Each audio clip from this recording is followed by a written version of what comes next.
Parmi tous les pays ayant laissé une trace dans l'histoire de la Formule 1, la France est excellemment bien placée.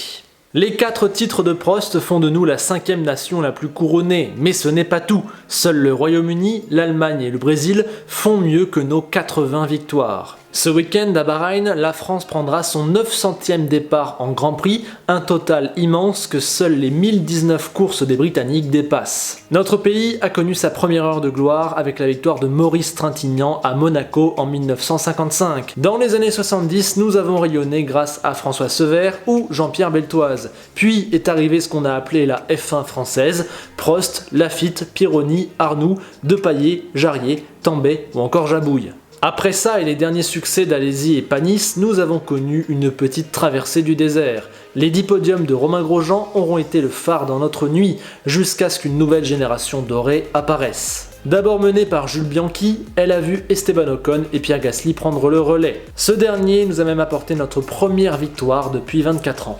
Avec Ocon et Gasly, qui n'ont que 24 et 25 ans, la France est déjà promis à un brillant avenir en Formule 1. Mais là où ça devient intéressant, c'est que la France est peut-être la nation qui compte le plus de petits jeunes prometteurs, et parmi eux, le mieux placé évoluera cette saison en Formule 2, et il s'agit de Théo Pourchaire.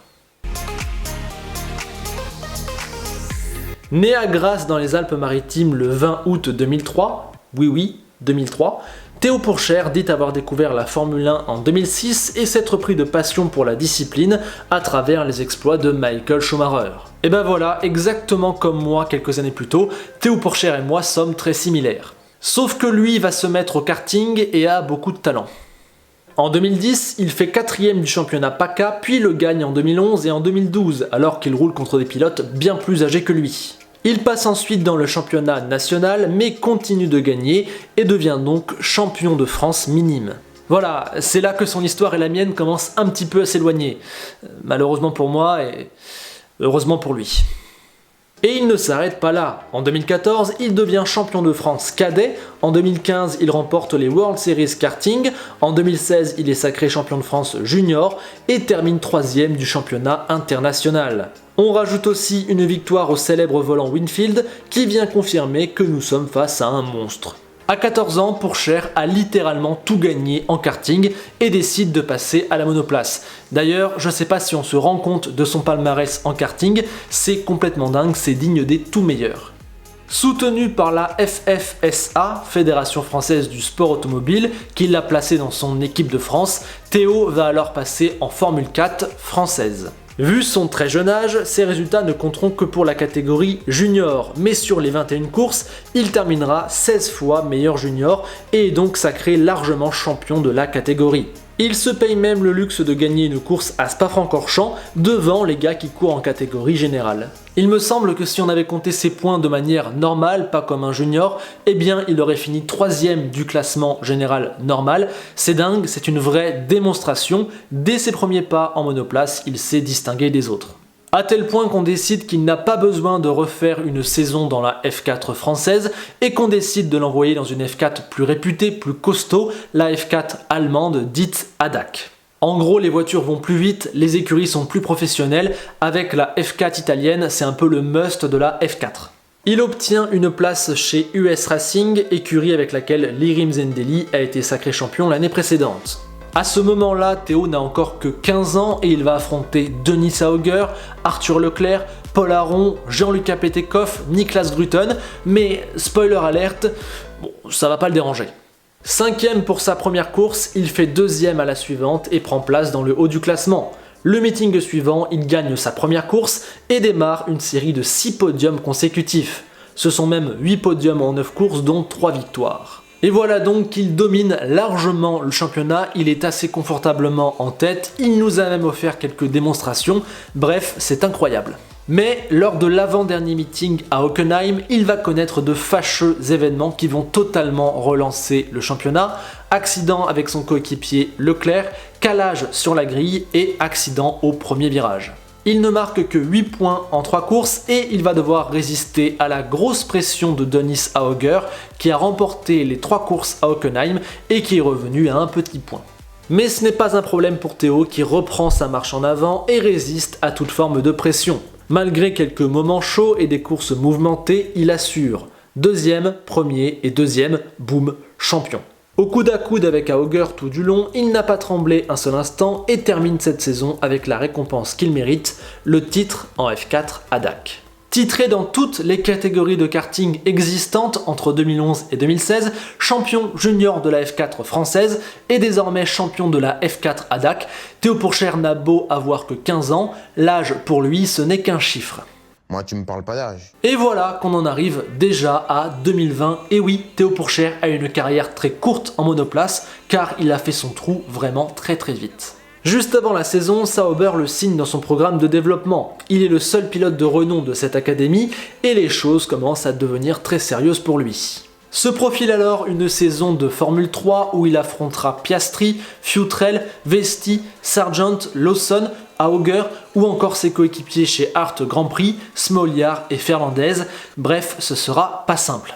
Je me rappelle qu'à l'époque, je n'attendais pas grand chose de Théo. Je connaissais son talent, mais je me disais qu'il n'avait que 16 ans, il avait le temps de se développer, donc tranquille. Pour ce qui est des résultats, j'étais totalement d'accord avec lui quand il disait qu'il faudrait monter en puissance pour arriver à jouer les top 10 dans la deuxième partie de saison. Oui, mais Théo est quelqu'un de différent.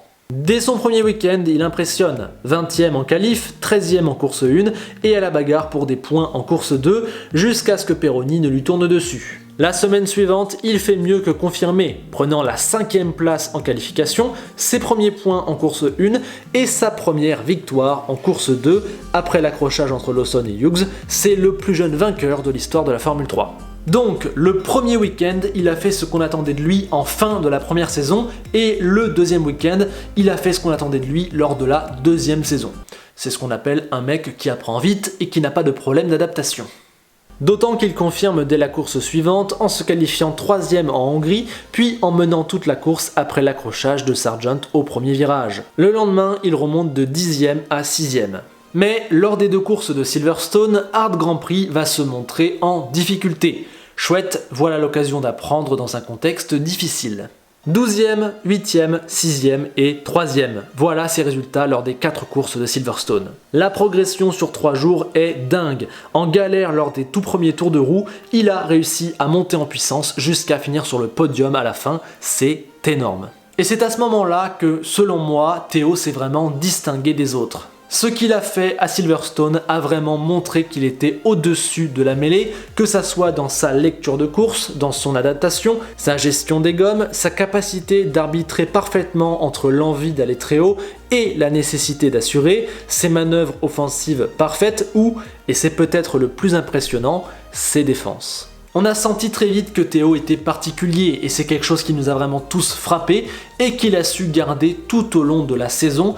Il était vraiment au-dessus du niveau du plateau et ça sautait aux yeux. 7e et 6e en Belgique, Théo fait partie du groupe d'outsiders du championnat. Mais il commence à s'en détacher grâce à 2 courses splendides à Monza. Déjà, il avait signé la pole, avant de la perdre suite à une vague de pénalités à cause du fameux bazar de la qualif sur ce circuit. Rétrogradé 6e sur la grille, il ne va mettre que quelques tours à remonter sur sa première place. Seulement doublé par la préma de Vesti, il signe donc une 2e position et part 9e en course 2. Mais il s'accroche avec Piastri et voit ses rêves s'effondrer. Ou pas. Accrochez-vous. Doublant avec une facilité monstrueuse, il ne connaît aucun accroc et grimpe jusqu'à la 3e place. Il sera même second après des pénalités. Ces 2 deuxièmes places de Monza ont marqué les esprits et il est revenu dans la lutte au titre. La couronne se jouera lors de la dernière manche au Mugello face à Piastri et Sargent qui possèdent quand même encore une belle avance. Mais pendant qu'il ne termine que 6e et 11e de la course 1, Théo monte sur la 3e marche et revient à 9 points. L'espoir grandit quand Sargent est pris en sandwich et doit abandonner dans le premier virage de la course 2. Encore une fois déchaîné, Théo va tout tenter et remonter jusqu'à la 3e place. Mais Piastri a limité la casse et sa 7e position lui suffit pour garder 3 petits points d'avance sur le français. Il s'en est fallu de peu, mais c'est l'Australien qui est titré. Théo termine donc vice-champion de sa première saison de Formule 3 et prétend largement au titre de meilleur pilote de la saison.